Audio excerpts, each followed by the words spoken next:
नमस्कार, आप देख रहे हैं हेडलाइंस न्यूज। दिन भर की ताज़ा खबरों के लिए अभी सब्सक्राइब करें, साथ में बेल आइकन भी प्रेस कर लें। खबरों में आगे बढ़ने से पहले वीडियो को लाइक जरूर करें और अपने दोस्तों के साथ ज़्यादा से ज़्यादा शेयर करें।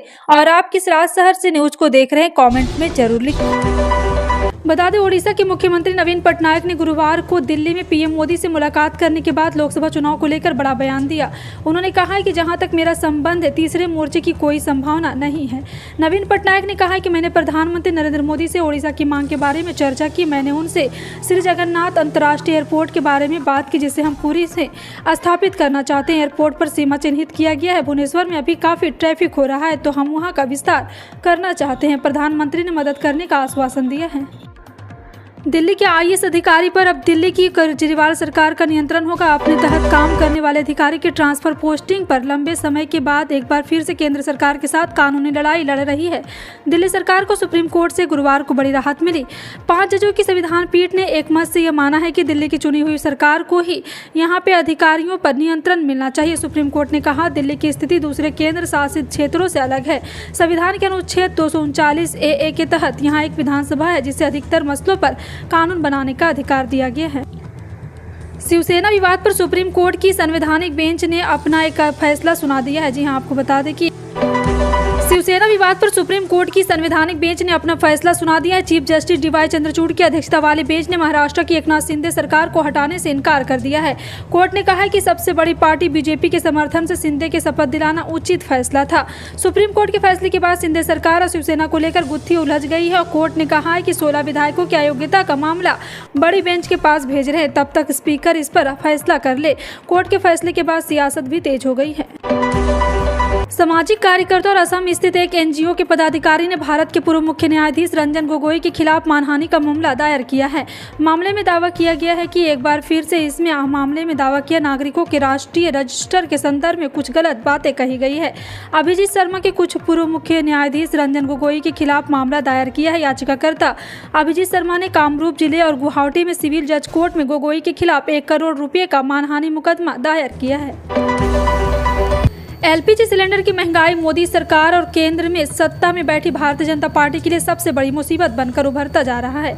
कर्नाटक विधानसभा चुनाव के जो एग्जिट पोल आए हैं, वो इसी ओर इशारा कर रहे हैं। कर्नाटक चुनाव में विपक्षी दलों ने महंगाई और महंगे LPG सिलेंडर को बड़ा चुनावी मुद्दा बनाने की कोशिश की थी, और एग्जिट पोल की माने तो उसमें उन्हें सफलता भी मिली दिख रही है। कर्नाटक में कांग्रेस के प्रदेश अध्यक्ष DK शिवकुमार का LPG सिलेंडर का पूजा करना, उसकी आरती उतारना इसी ओर इशारा करता है। केंद्र और दिल्ली सरकार के बीच अधिकारों की लड़ाई को लेकर सुप्रीम कोर्ट का फैसला आ गया। सुप्रीम कोर्ट ने 5 जजों की संविधान पीठ ने सर्वसम्मति से यह फैसला किया कि दिल्ली में अफसरों के ट्रांसफर पोस्टिंग का अधिकार केजरीवाल सरकार के पास ही रहेगा। इसके बाद से केजरीवाल सरकार अब एक्शन में आ गई है। केजरीवाल सरकार के मंत्री सौरभ भारद्वाज और यहाँ सेवा सचिव बदलने के आदेश जारी किए। इसमें आशीष मोरे को सर्विसेज सचिव पद से हटाया गया। दरअसल सुनवाई के दौरान सुप्रीम कोर्ट ने दिल्ली को बाकी के केंद्र शासित प्रदेश से अलग दर्जे का यूनियन टेरिटरी बताते हुए कहा कि जमीन, पब्लिक ऑर्डर, पुलिस, इस तीनों जजों को यहाँ पे सुनवाई होगी।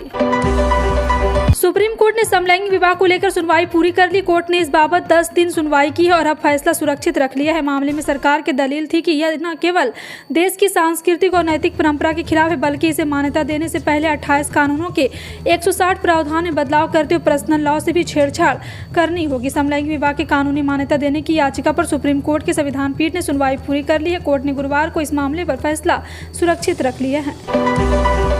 कर्नाटक विधानसभा चुनाव के फाइनल नतीजे शनिवार को आएंगे, लेकिन बुधवार को मतदान खत्म होने के साथ ही एग्जिट पोल के सर्वे सामने आए। इंडिया टुडे एक्सिस माई इंडिया के सर्वे के अनुसार कांग्रेस को सबसे ज्यादा 122 से 140 सीटें मिल सकती है, तो बीजेपी को 60 से 80 सीटें मिलने की संभावना है। साथ ही साथ आपको बता दें कि इस तरह से अगर चुनावी नतीजे रहे तो फिर बीजेपी के हाथ से सिर्फ कर्नाटक की सत्ता ही नहीं, बल्कि मिशन साउथ के अरमानों को भी सियासी झटका लग सकता है।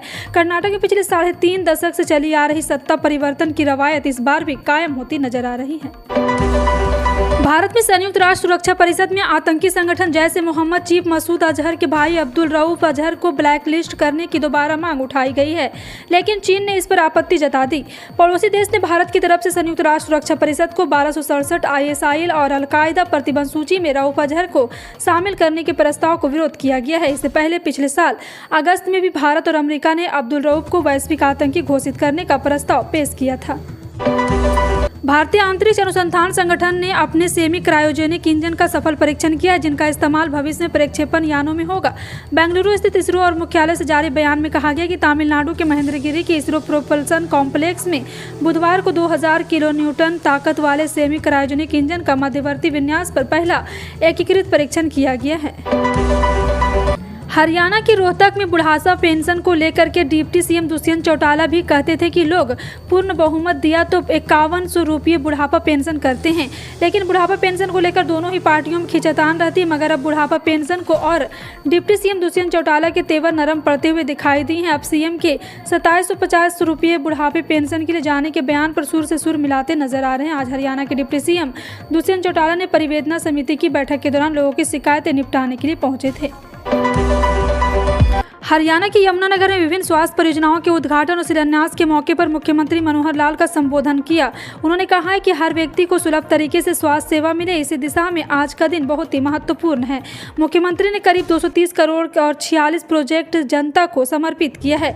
2014 में हरियाणा केवल 750 मेडिकल कॉलेज की सीट थी, अब ये संख्या 1900 तक हमने पहुँचाई। करीब 7 मेडिकल कॉलेज की घोषणा हो चुकी है, जिसके बाद ये फैसला 3000 तक होगी। ट्विटर के सीईओ एलन मस्क आए दिन यहां ट्विटर पर बदलाव को लेकर चर्चा में रहते हैं। अब आने वाले दिनों में ट्विटर में एक और बड़ा बदलाव देखने को मिल सकता है। इस बदलाव के बाद आप जल्द ट्विटर पर किसी के बिना अपना नंबर शेयर किए अपने बगैर बात कर सकेंगे। दरअसल एलन मस्क ने ट्विटर पर आने वाले नए फीचर के बारे में बताया। उन्होंने ट्विटर पर आने वाले कॉल्स और अनफ्रेंडेड मैसेजेस सहित कई नई फीचर के बारे में बताया है। बताते चले कि पिछले साल एलन मस्क ने Twitter 2.0 the everything app brand को हरी झंडी दिखाई थी। भारतीय कुश्ती संघ के अध्यक्ष बृजभूषण शरण सिंह की गिरफ्तारी की लगातार मांग कर रहे पहलवान जंतर मंतर पर ब्लैक डे मना रहे हैं। सभी पहलवानों ने सिर और हाथ पर काली पट्टी बांधकर सरकार के खिलाफ विरोध प्रदर्शन किया है। साक्षी मल्लिक, बजरंग पुनिया, संगीता फोगाट, विनीत फोगाट और अन्य प्रदर्शन कर रहे पहलवानों की मांग है कि बृजभूषण शरण सिंह की गिरफ्तारी की जाए। बजरंग पुनिया ने ब्लैक डे के बारे में बात करते हुए कहा है कि हम आज व्यावहारिक सुबह 10 बजे से 2 बजे तक ब्लैक डे मनाएंगे। हमारा आप सब लोग से अनुरोध है कि वहां आए और इस सच की इस लड़ाई में अपना योगदान दे। यूपी के बाद हरियाणा में भी द केरल स्टोरी को टैक्स फ्री कर दिया गया। इसकी जानकारी खुद मुख्यमंत्री मनोहर लाल ने ट्वीट करके दी है। सीएम मनोहर लाल ने ट्वीट करके कहा है कि द केरल स्टोरी हरियाणा में कर मुक्त कर दिया गया।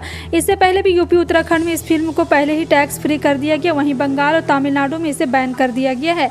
वहीं पहले मध्य प्रदेश में शिवराज सिंह चौहान ने 6 मई द केरल स्टोरी राज्य में टैक्स फ्री कर दिया गया था, लेकिन 10 मई को फैसला वापस ले लिया गया।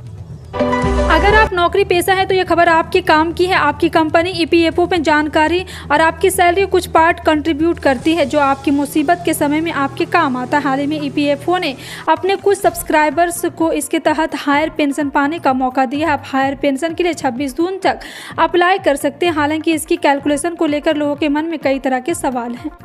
महेंद्र सिंह धोनी और रोहित शर्मा दोनों आईपीएल इतिहास के सबसे कामयाब कप्तान हैं। रोहित की कप्तानी में मुंबई ने 5 बार खिताब जीता, जबकि धोनी चेन्नई के 4 बार चैंपियन बना चुके हैं। लेकिन पिछले साल दोनों ही टीम के साथ डिमॉन्स्टर हुआ था। पहले हम धोनी की बात करते हैं। जी हां, आपको बता दें कि आईपीएल का 55वां मैच चेन्नई सुपर किंग्स और दिल्ली कैपिटल के बीच मुकाबला है।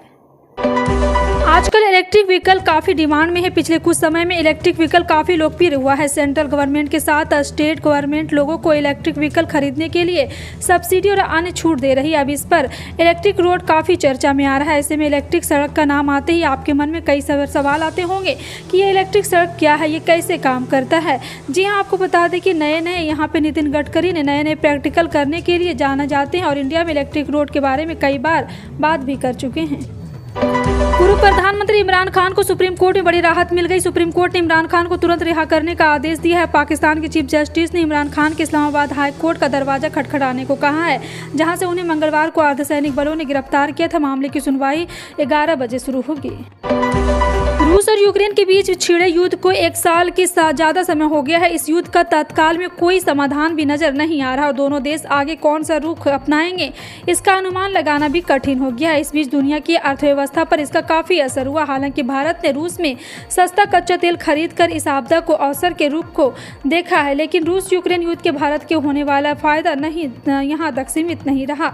रूस और यूक्रेन के युद्ध ने भारत को भी तरीकों से फायदा पहुँचाया है और इसमें से कई मामले ऐसे हैं जिसमें भारत चीन के पीछे छोड़कर आगे बढ़ रहा है। हालांकि इसका कुछ नुकसान भी झेलना पड़ा है।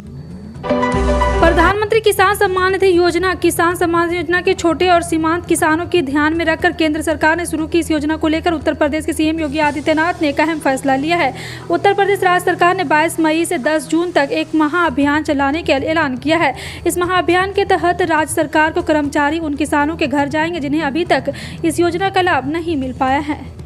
भारतीय सराफा बाजार में 11 मई 2023 को सोने की कीमत में बढ़त दर्ज हुई। वहीं चांदी के रेट में कमी हुई। सोने की कीमत 61,000 रुपये प्रति 10 ग्राम के पार है। वहीं चांदी का भाव 75,000 रुपये प्रति किलो से अधिक है। राष्ट्रीय स्तर पर 999 वाले शुद्धता वाले 24 कैरेट के सोने का दाम 999 वाले शुद्धता वाली चांदी 77,291 रुपये पर है। अप्रैल के मुकाबले मई के महीने में अंतर्राष्ट्रीय बाजार में कच्चे तेल की कीमत में कमी देखी जा रही है। अप्रैल में 87 प्रति डॉलर के पार हुआ था। कच्चा तेल अब $76 प्रति बैरल के चल रहा है। अंतर्राष्ट्रीय बाजार में 11 मई को ब्रेंट क्रूड ऑयल की कीमत $76.96 प्रति बैरल पर था। फिलहाल इन सभी खबरों पर क्या कहना है कमेंट सेक्शन में टाइप करके जरूर बताएं। इसी तरह की पल पल की अपडेट जानने के लिए जुड़े रहें आप अपने हेडलाइंस न्यूज के साथ। मिलते हैं अगली बड़ी खबर में, तब तक के लिए जय हिंद।